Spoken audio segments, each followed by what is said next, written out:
បាក់កូនកំមុំកាលមកផ្ទះកូន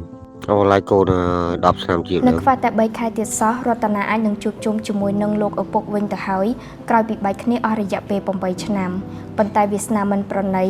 អ្វីបើលោកឪពុកជាទាហានជួរមុខត្រូវផ្ដាច់ជីវិតដោយសារតែការវាយប្រហារមុនពេលដែលរតនាមកដល់ផ្ទះពីប្រទេសជប៉ុនទៅទៀតលោកពុករតនាដែលមានឈ្មោះថាសុផលអាយុ45ឆ្នាំបានពលីនៅថ្ងៃទី8ខែធ្នូ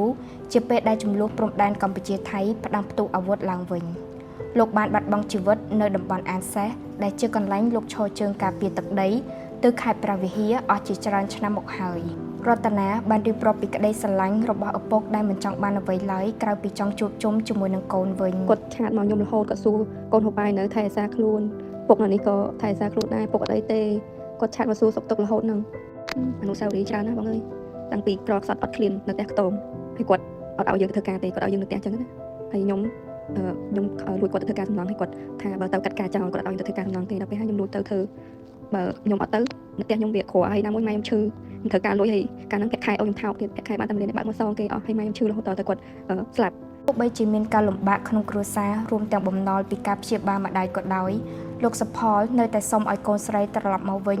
ដោយសន្យាថាគាត់នឹងទទួលខុសត្រូវចំពោះអ្វីៗគ្រប់យ៉ាងនៅពេលដែលនាងត្រឡប់មកផ្ទះវិញពេលប៉ះទង្គិចគ្នានៅព្រំដែនលើកដំបូងលោកបាននិយាយជារឿយៗថាប្រសិនបើជាមានការប្រយុទ្ធលើកក្រោយលោកប្រហែលជាមិនរស់ទេគាត់តែងតែនិយាយប្រាប់ថា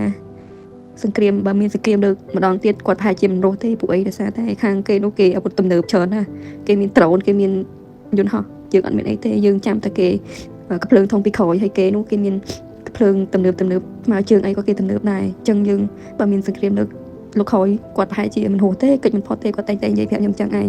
មុនពេលពលីលោកបានទូរស័ព្ទទៅកូនស្រីជាលើកចុងក្រោយដែលប្រាប់ថាស្ថានភាពកាន់តែអាក្រក់ទៅហើយជំរុញឲ្យនាងប្រាប់ក្រុមគ្រួសារឲ្យជំលះចាញ់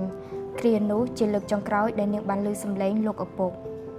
ឥឡូវនេះរតនាគ្មានទាំងឪពុកគ្មានទាំងម្ដាយរតនានិយាយថានាងត្រូវតែបន្តជួយជ្រោមជ្រែងប្អូនប្រុសរបស់នាងពីចម្ងាយ